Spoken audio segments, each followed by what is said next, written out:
good?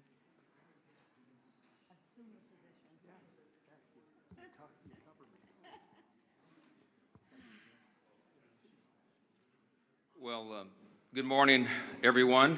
We are now beginning day 30 of the Democrat shutdown. And as there are millions of Americans this morning that are embracing themselves for further pain and hardship, we'll highlight some of that this morning. The Democrats, incredibly, are showing no signs at all that they want to end their shutdown. Now, they'll have another opportunity today. The Democrats in the Senate will have their 15th opportunity to do the right thing. We're concerned that they won't. And if they reject this for the 15th time, they will be ensuring that this shutdown continues past the November 1st deadline. And that is a fateful deadline for a number of reasons. Starting on Saturday, let me give you a list of things that this means for the American people. It means that tens of millions of American families will struggle to keep food on the table because the SNAP program benefits will run dry. It means that WIC assistance, that's women, infants, and children, the nutrition programs, will be at risk of running dry. It means that Head Start centers, which serve 60,000 children nationwide, will be at risk of closure. Millions of federal workers, and we've listed them here every day. You're talking about air traffic controllers and TSA agents and park rangers and Border Patrol agents, law enforcement around the country. The stewards of our nuclear arsenal will miss their paychecks. Thousands of flights, by result, will be canceled or delayed, while our borders and national security will be directly jeopardized at a very dangerous moment in world history. And our country will lose tens of billions in gross domestic product. With each passing day, the pain gets more real, and the Democrats are guaranteeing when they vote to reject our clean funding resolution. We expect they will do that again today for the 15th time. They are showing no shame whatsoever in their actions. Now, just as we clearly know what is happening, which we've recounted here every morning, the American people can never forget. We also clearly know why it's happening. And I brought a few friends. We brought some colleagues here from the state of New York and New York City to share with you about some of what's going on here. Back in March, this is very clear what happened. Let me summarize very briefly as I can. Back in March, Chuck Schumer voted for the clean CR, the same measure that's on the floor now. He did the right thing, and he went on the floor of the Senate, and he gave an impassioned speech of why we could never inflict all this pain on the American people. He meant it from his heart, and he was consistent in what he had done over his 44 years in Congress, always voting to fund the government. But when he did the right thing in March, he received an onslaught of criticism from the far left base in the Democrat Party. He almost lost his job. Many of you wrote about it. He was in jeopardy of not winning his next re-election. That's how serious it was. So Chuck Schumer got a bunch of consultants and staff in a back room, and they concocted a plan, a political stunt. And they determined right then that the next time there was a funding measure, no matter how meritorious and no matter how much it would cause pain to the American people, that he would vote against it. He would show a fight to President Trump so he could save his political skin. It's exactly what happened. He did this so he could prove to his base that he's showing a fight. And as a result of this charade, he has brought the Democrats to their lowest point in decades. Literally, the Democratic Party has its lowest approval rating. Democrats in Congress have their lowest approval rating ever in the history of polling. The labor unions, working class Americans, independents are fleeing his party, and they are coming to the party of common sense because they see us here trying to solve these problems. They see us here voting over and over and over to fund the government and give them their paychecks, and they see the Democrats dug in against it. And now, Chuck Schumer is desperately trying to cling to power. Unfortunately, when you make decisions out of fear and political desperation, you have already lost control. And the new power center in the Democrat Party is one that should frighten every common sense American. The radical socialist wing is rising. It is led by people like AOC and Bernie Sanders. Hakeem Jeffries and Chuck Schumer know this. They're smart politicians in that way. They can feel the political winds, and they know that they have to continue to act belligerently in order to gain the favor of the far left. It's their own political survival that they had put in front of the needs of the entire country. Let me say that again. The Democrat leaders in the Senate and the House have put their own political survival in front of the needs of the American people. Exhibit A is Zoran Mamdani. New York City, America's largest city, the cradle of capitalism that has always been, is facing a real crisis right now. They've got a 34-year-old, unproven, untested socialist who looks to be the next mayor. He may well be elected. Mamdani winning New York City would be the biggest win for the Marxists, the socialists, in the history of this country. We have, to this point, in nearly 250 years, been able to hold off those kinds of ideas. We've been able to cling to the foundational principles of America, the ideas of individual freedom and limited government and the rule of law and peace through strength and fiscal responsibility and free markets and human dignity. All those things are in jeopardy when the Marxists take over. And it's the clearest sign yet that the Democrats' radical Marxist wing is winning the battle for control of their party. Look at where the energy is. This should be alarming to everyone around the country. Mamdani has, of course, called to defund the police, to abolish all prisons, to legalize prostitution. He lambasted the New York PD, the New York Police Department, as a racist system. And you might have seen, if you in the media are covering this, but there was a new video uncovered from 2023, just 2 years ago, and he said, quote, "We have to be clear, when the boot of the NYPD is on your neck, it's been laced by the IDF. Look, it's a unique talent to merge one's loathing for American law enforcement with their loathing for the Jewish people. But this guy's, he's managed to do it. New York is just the tip of the iceberg. It's not isolated to America's largest city. It's other cities as well. Look at Seattle, where the leading candidate for mayor is an open socialist. Look at Minneapolis, where the sitting socialist mayor is facing a challenge from his left flank. And look here in Congress, where we have our own wing of Marxist acolytes serving here. Amazingly, the media is criticizing Republicans for fixating on Mamdani. I read some of that yesterday. This socialist uprising is something that we have a responsibility to call out and sound the alarms. That's what elected representatives of the people are supposed to do, and we take that responsibility seriously. And obviously, Mamdani is a big issue here in the halls of Congress. Why? Because the second highest ranked Democrat in the country, Leader Jeffries, endorsed him.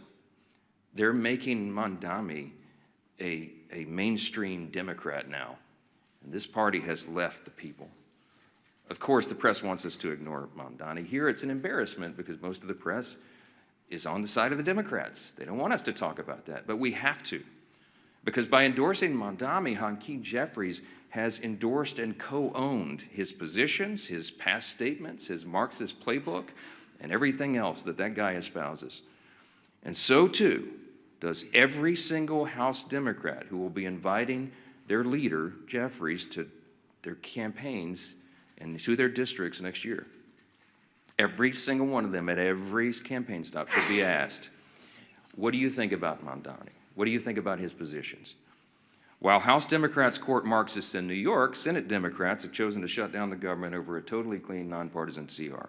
It's the first time in history, in the history of this country, that any party has done that, has chosen, had the audacity to shut the government down over a totally clean, nonpartisan funding measure. They're bowing to the demands of their far-left base, and no one can deny that. The facts are very clear.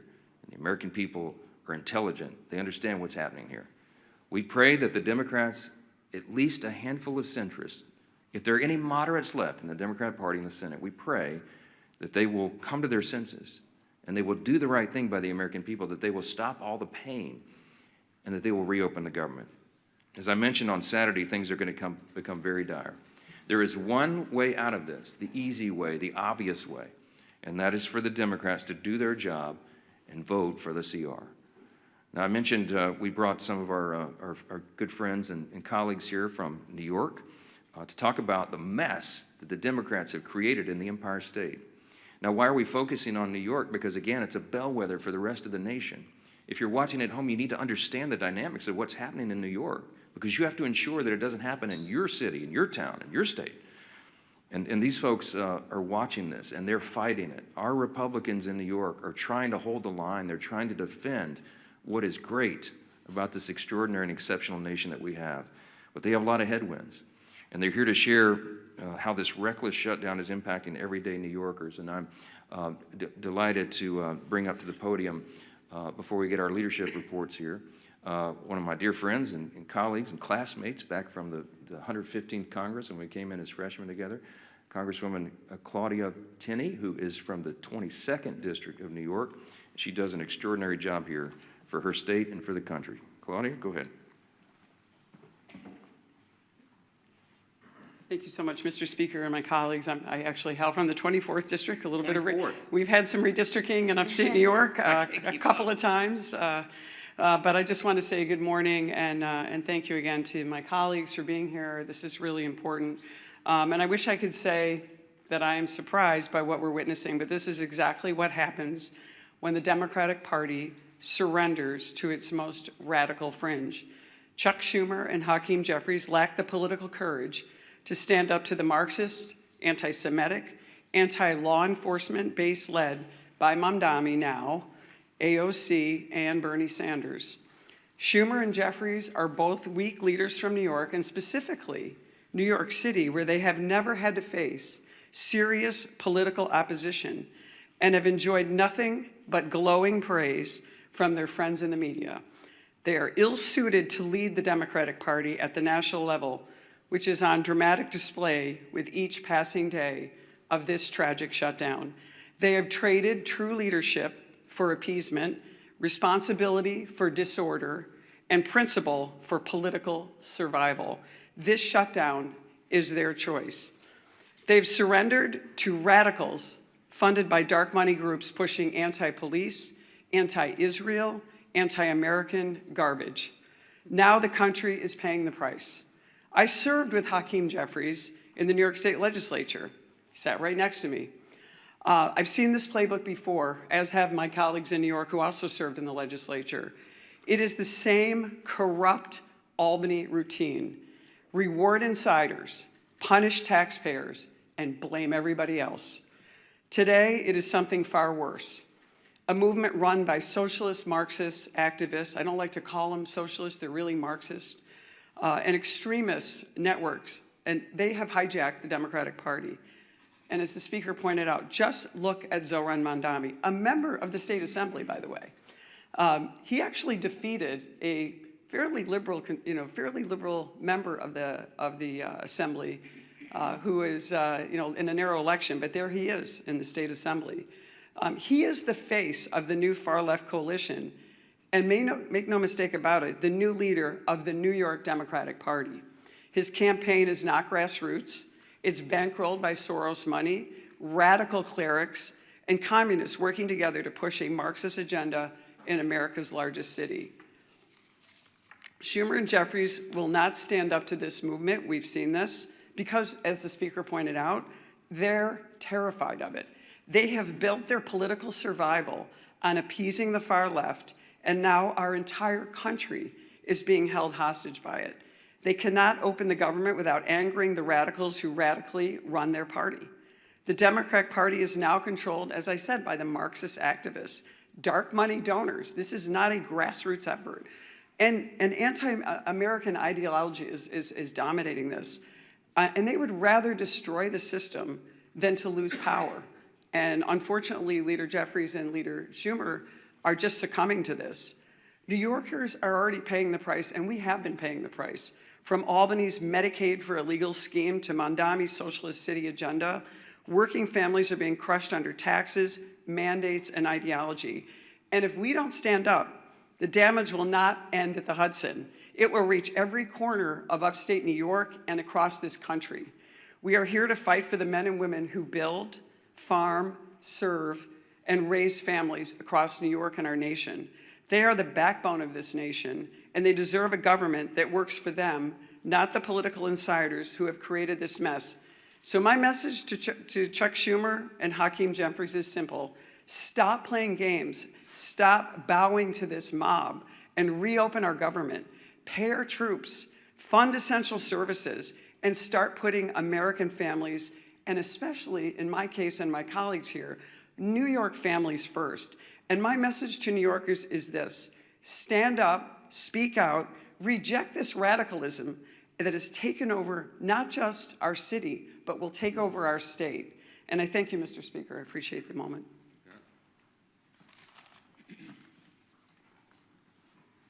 Well, thank you, Claudia, and my other colleagues from New York for coming. And it's so sad to see what's happened to that great state of New York.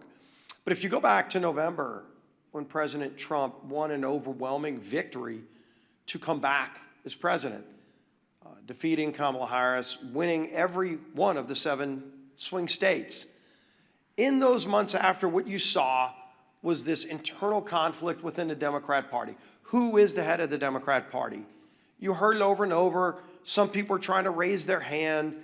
A very, very weak bench of failed leaders, primarily, governors from failed states, wanting to jump ahead of everybody else and claim the title.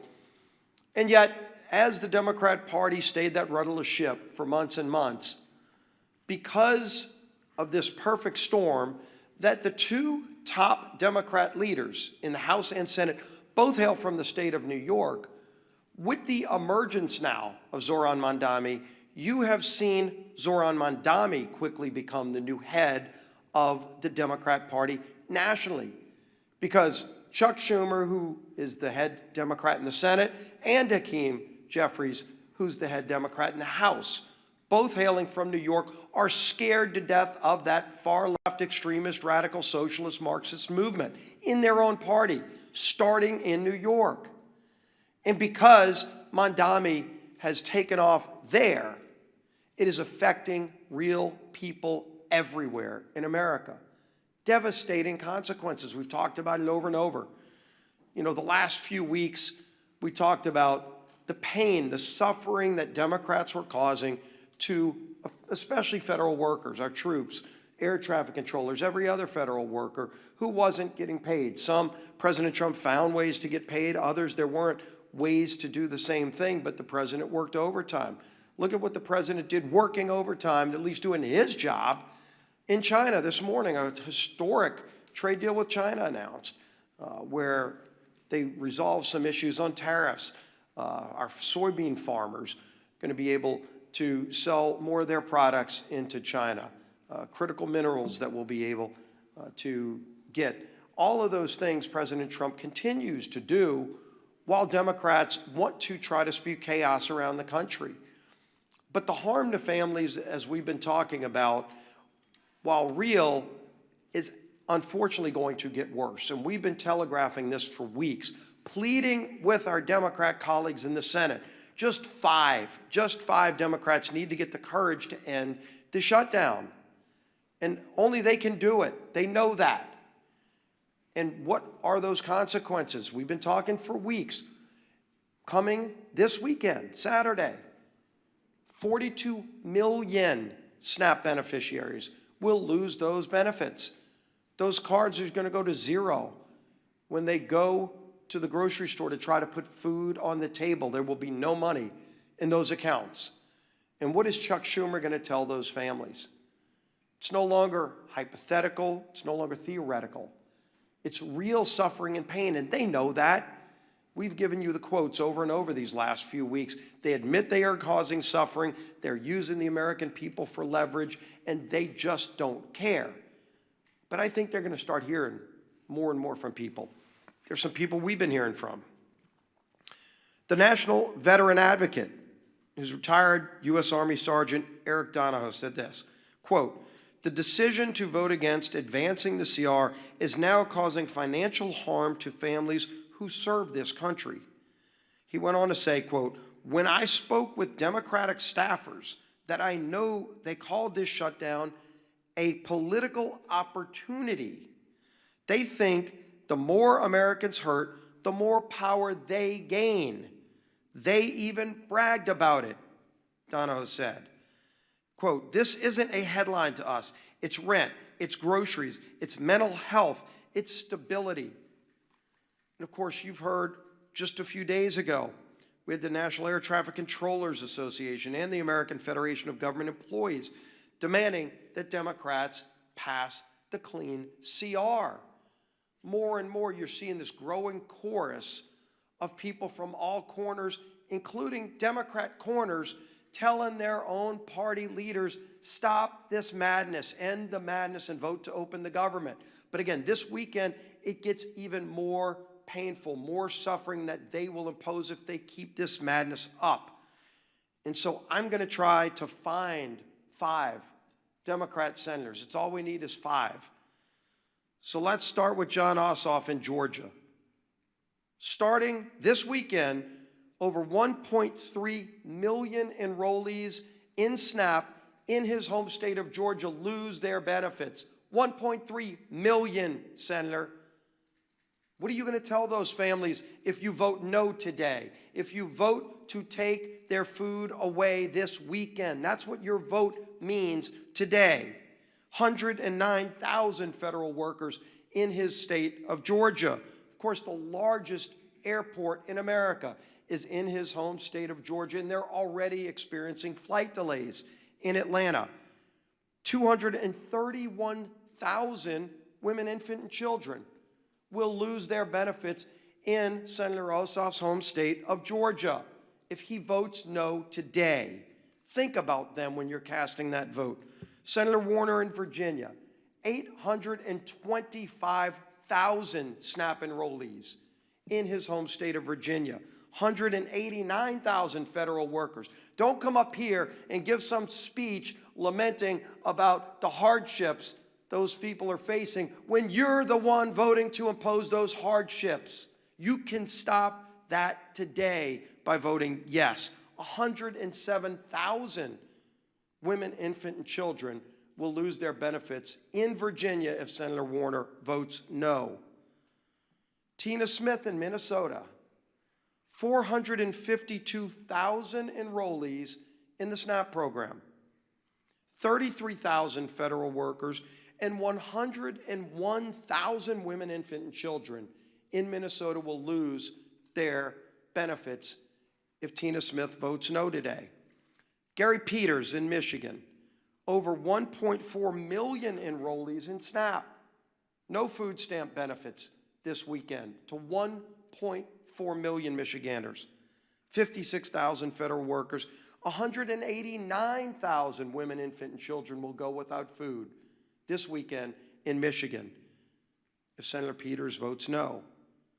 Senator Sheehan in New Hampshire, 76,000 enrollees in SNAP, 9,000 federal workers, and 12,000 women, infant, and children will go hungry in New Hampshire if Senator Sheehan votes no.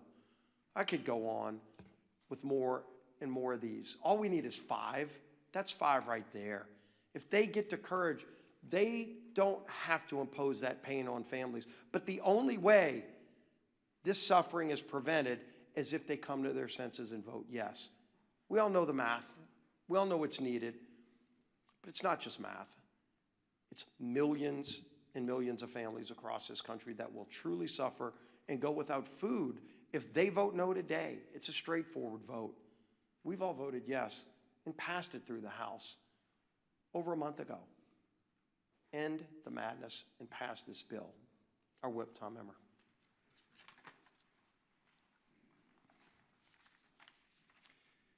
We are officially 30 days into the Democrats' needless government shutdown.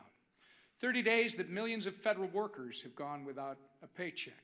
30 days that critical telehealth services and in-home hospital care programs have been put on pause for the vulnerable Americans who need it most. 30 days that our national security has been put at risk due to staffing shortages. Not to mention the SNAP benefits that you've heard our leader go through in detail that will be cut off for more than 40 million low-income Americans if the Democrats fail to reopen the government before Saturday. It's been 30 days of pure obstruction from Democrat lawmakers who care more about appeasing the radical Mamdani and Omar Fata wing of their party than reopening the government for the people they were elected to serve. Americans are hurting. Families are turning to food banks. Major airports are issuing ground stops. But the Democrats don't care. In fact, they've orchestrated this chaos by refusing to support our nonpartisan government funding bill 14 times now. And for what? So that they can kowtow to the people like Kami. And I will just say to my great friend and colleague, Claudia Tenney, socialists are now the moderates in my grandfather's Democrat Party. These are communists and Marxists. They are kowtowing to the people like Kami Mamdani ahead of the election. People are struggling in the meantime to put food on the table, and the Democrats are too busy playing politics to do anything about it. It's disgusting, and it needs to end.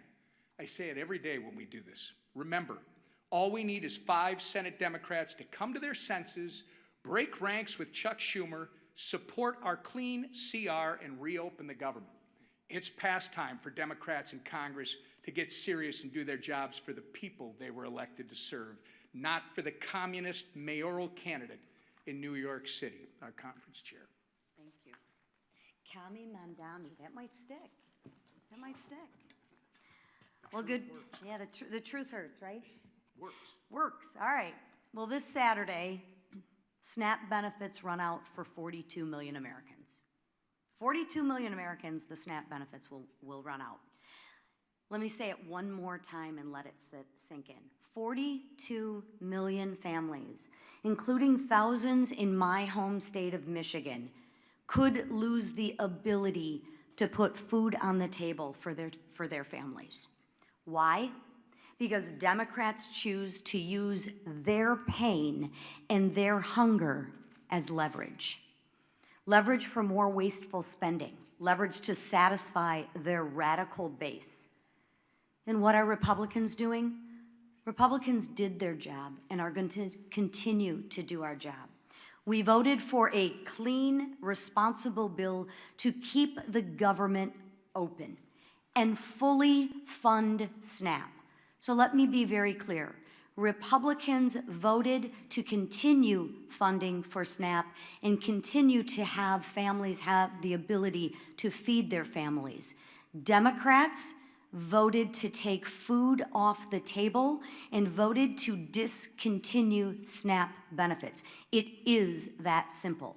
Democrats voted to shut it down, and they voted to deny food assistance to 42 million Americans. And they voted that way more than a dozen times. Just so y'all didn't get confused, they wanted to make sure that they rubbed it in your face more than a dozen times that they wanted to stop the SNAP benefits. Not just once, not just twice, they wanted to make doggone sure you knew they voted more than a dozen times to kill the SNAP benefits, to take food off your table. Just so you're clear. And let's remember, they did it, and let's make sure that we don't forget, and let's make sure we remind them who voted to keep food on the table and who voted to take food off the table. Because at some point in time, they're gonna reverse what they're talking about and do what they normally do, and that's try and blame us. But let's hold them accountable for once to the votes that they've taken. I can assure you I will. I met one of these recipients last weekend while I was volunteering at a food bank in St. Clair County. His name was Jim. Jim's wife is a teacher, and he's a retired auto worker. They rely on SNAP to help cover the cost of groceries. Jim waited in line for more than 3 hours because he knows he won't be getting his benefits. That's what he told me. But you know what he told me? I thought this was very insightful. He told me, thank you. He told me, thank you for all you're doing to keep the government open. He also told me to please talk to our senators and ask them, since they voted and they campaigned on being moderates and reaching across the aisle, to fulfill their campaign promises and stop using families like Jim as leverage and care about the people that they were elected to represent. I also spoke with a woman who recently lost her husband. She's now raising her grandkids and told me she's never needed help before but now she's struggling to afford groceries. These are real people struggling, real people that Republicans are actually fighting for, and real people that I am fighting for. Jim is not leverage. Jim is a person with a family to feed. Open up the government and stop using Jim and his family as leverage to kowtow to your radical political base. Do what you know is right and what you have said is right, and open up the government. A farmer back home once told me, when you're not hungry, you have a lot of problems. When you're hungry, you have one. Right now, families on SNAP have a problem. And that problem should never, ever be used as political leverage. So Republicans, we're gonna keep on working and we're gonna keep on fighting. And you know what? We will keep showing up. And while we keep demanding that Democrats stop using suffering Americans as pawns in their political games, I implore my two senators, do what you said you were gonna do. Do what you said that you are. You've reached across the aisle. You're moderates, you care about people. Well, show that in your actions and vote for a clean CR for families like Jim who you represent. Please, they are counting on you, and every no vote means that you are keeping food from their table. So please, it is time to pass the clean CR and actually put the people who you represent, Americans, first. Thank you. We'll take a few questions. I just want to thank again our colleagues from New York, Lalota and Lawler, Garbarino, Langworthy and Tenney. It's a difficult job to hold the line in that state, but they do it very, very well, and we're grateful they're there, and that there are so many common sense New Yorkers who still believe in freedom and in the greatness of America, and they keep sending us patriots like this to do the job. So we'll take a few questions. Yes, sir, second row. Thanks, Mr. Speaker. During the last shutdown in 2019, it was the first Trump administration, and they made sure that in the second month of the shutdown, SNAP benefits would go out. They had them sent early. Why do you think they shouldn't do that this time? Well, the president, this administration has done exactly what he did in the first term, and that is bend over backwards to make sure that we mitigate the harm. We explained here yesterday that any administration in a shutdown scenario has figuratively a control panel of pain dials. In the Obama administration, 2013, when they shut it down, they turned all the dials to 10. They wanted it to hurt, and so remember, famously, they put the yellow crime tape around the World War II memorial and prevented aging veterans from going and visiting these landmarks. They made it hurt. President Trump has done exactly the opposite. I mean, he's done everything he can. He's ordered all of his cabinet secretaries to mitigate the harm. So, for example, as you know, with WIC funding, they found a way to fund that with tariff revenue. We found a way to pay the troops once already in October, hopefully at the end of this month, by moving money around. But it's very difficult to do. Those are not inexhaustible funds. When it comes to SNAP, some of the Democrats have argued that you can use this contingency fund, but the truth is there's no legal mechanism to do it. Unlike with WIC funding that was attached to a 1930s-era statute that was related to tariff funds because it was related to nutrition and food coming over the border, there's no such legal avenue to give SNAP funding now. It doesn't exist. The problem is the contingency and the authority to do that was voted down in the CR when the Democrats themselves did it. So the president has lamented this. He has informed USDA and everybody. Do as best you can, but the money doesn't exist to do it. The simplest way to end the pain and the simplest way to make this stop is for the Democrats to do the obvious and right thing and vote for the nonpartisan funding measure so that we can turn everything back on. Then we will get back here, and then we will debate all these other extraneous issues. But right now, the first job of the government is to keep it in operation and take care of the people who depend upon all these services we've articulated today. It's nonsense, and it has to end, and you should be asking them the tough questions, why they're willing to inflict this pain on the people for their partisan political purposes. Yes, ma'am.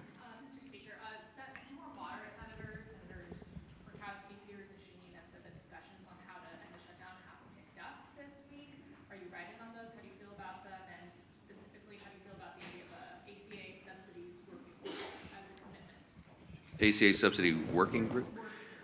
Look, I'm not surprised that the conversations are turning up in earnest. I mean, when you're talking about the handful of centrists and moderates that are there, they feel the pressure of this. You have all the major unions now coming out, as we've noted, demanding that they do the right thing and get the paychecks flowing again. You have flights being delayed and canceled. It harms people on their nutrition and their food and everything else. And so this is not a surprise to us. We welcome them doing the right thing, but again, we don't have anything to negotiate because we didn't put any partisan Republican priorities on the CR at all. I don't have anything I can pull off of it to make it more palatable for them. So our urge and our plea to them is just do the darn right thing and open the government. And then we'll figure all the rest of these things out. We were always scheduled. We were always planning to have the debate about the COVID-era subsidies and all these other issues in October, November, December.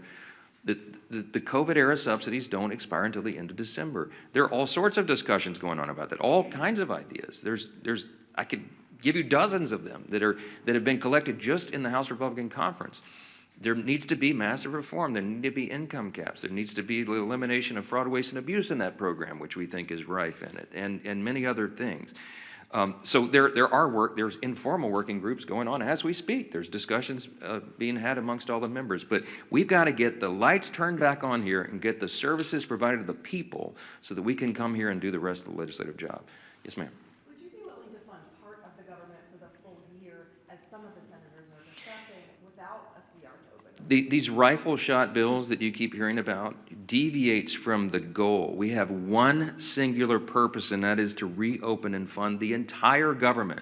The Democrats do not get to shut down the government and then make the decision on who's more important than the other and which little thing they want to fund to relieve their own political pain. We have one purpose, and that is turn this thing back on. And all those other efforts are deviations, and it's political games. They're trying to cover their own tails now because they know they have inflicted this pain. I'm going to remind you again 14 times. I bring my chart in every day. I'll bring it back tomorrow because I want everybody to remember. Republicans have voted 14 times to fund the government, and the Democrats have voted 14 times to close it. They are imposing the pain, and now they're feeling a little pain themselves because people are starting to let them hear about it. They better do the right thing. That's all we can say. Yes, ma'am. Mr. Speaker, you mentioned today that the Senate's going to vote for the 15th time, and Democrats are supposed to. The Senate's actually not voting today on the CR to fund the government. Do you agree with Leader Thun's decision to let Democrats sit with this over the weekend? They're not voting today on the CR, so the SNAP benefits are going to lapse. They're not taking that vote today. Well, Leader Thun was pretty upset yesterday. We've all seen the video. You know, Mad John on the floor, and it's appropriate. When we come in here and do these briefings, I can empathize with them because we're happy warriors. I like to come in and have a good time in press conferences and tell you good news and all of that. But this feels very much like in my state, Louisiana is a hurricane state.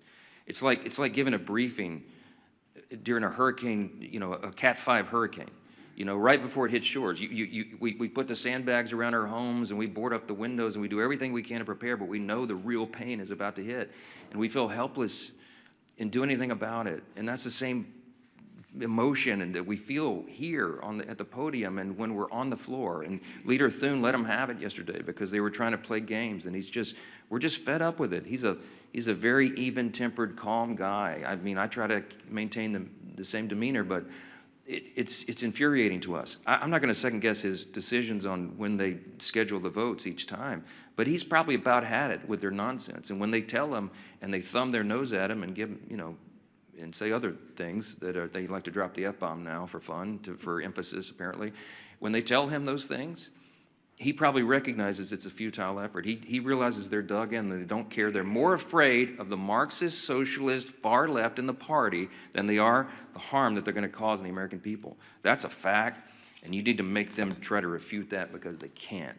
I'm grateful again for our New York colleagues for holding their ground and standing guard as they do and for being here. Thank you all so much.